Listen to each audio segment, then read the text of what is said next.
Hey everyone, this is Archit Mangrulkar from section 11, roll number 20MA20009, and in today's video I will be showing you my DIY assignment 3 submission, which is assembly and disassembly of a home Bluetooth speaker. As you can see, I have a Bluetooth speaker here and I have connected it via power source, and the red light in the Bluetooth speaker is working. That means it is in working condition. Now let me try to connect it with my phone and play some song to show that this Bluetooth speaker is working.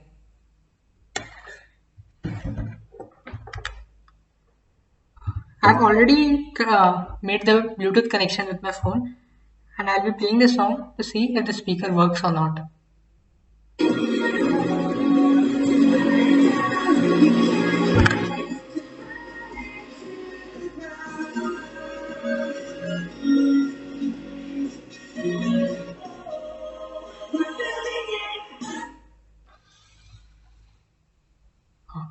As you can see that I had connected it with my phone, and the Bluetooth speaker was working perfectly well.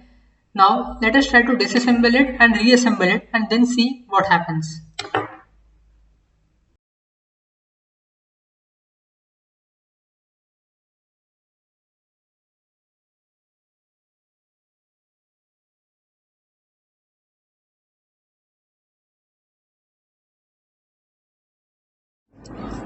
After disassembling it, now we'll be doing a part by part analysis of each of the components. As you can see, these three parts are from the overall plastic body, and the part which I'm currently pointing to now is the speaker, which is one of the most important part. It is located at the bottom of the whole plastic body, and there is a single speaker rated 3 watts. It has several perforated grills that prevent it from normal wear and tear, and prevent any dust particles or dirt etc. from entering the device. The grill mesh is made up of hard plastic because when I try to indent it, we can see that small indentations appear on this outer surface. However, the inside of the speaker is magnetic because it sticks to the magnetic screwdriver. There are two wires, wire red and black, connected to the speaker and back to the motherboard. This suggests that these wires are the audio wires, whose function is to relay the electrical signals conveyed by the IC board to the speaker to convert it into mechanical oscillations which we perceive as sound. The green part which I am currently seeing is the motherboard, and the part which I am pointing to right now is a micro USB which is used for charging the device. The speaker has no aux port attached to it, so we can't attach our headphones directly to this Bluetooth speaker.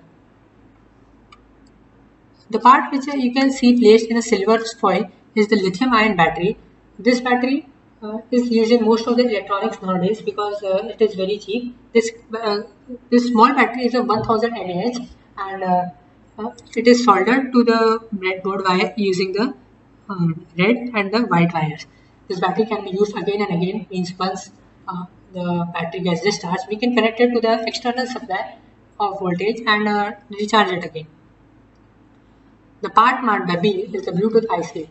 This module supports Bluetooth 4.2 technology, and it contains voltage regulators and small resistors which are connected to the motherboard and contain information about the settings and configuration of the Bluetooth module. There is also a very small Bluetooth antenna connected here, which is used to send and receive data.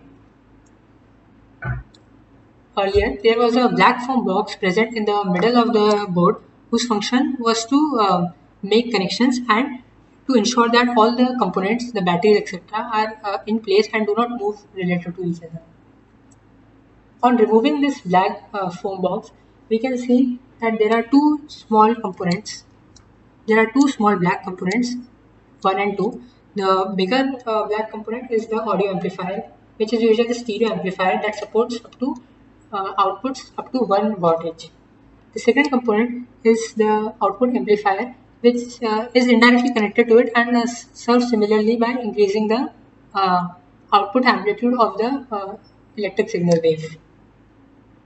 Close to these audio processing wire components, there is again this audio wire that is connected from the soldered from the breadboard and connected back to the speaker, which carries the electric signal information about the sound.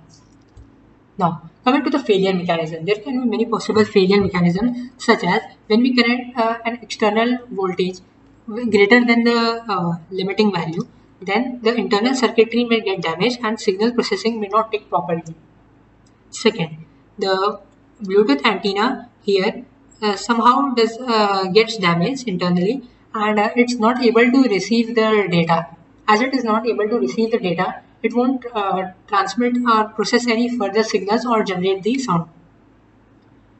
Third, the audio wire which is connected to the speaker may break, and even though the internal circuitry is working correctly, but the but the audio generation may not take place because here the wires will not be able to carry the correct electric signals for generating the required sound output. Now we'll try to reassemble it again.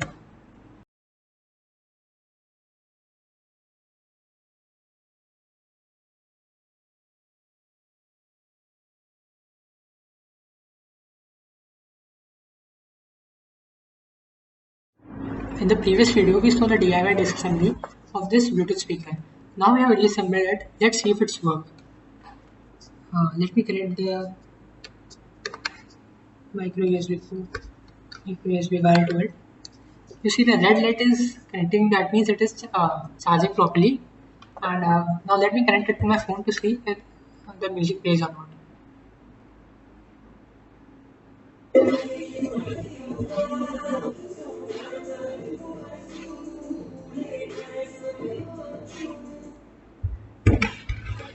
As you can see that after disassembling the whole thing, when we reassemble it, it is working in perfect condition. Thank you.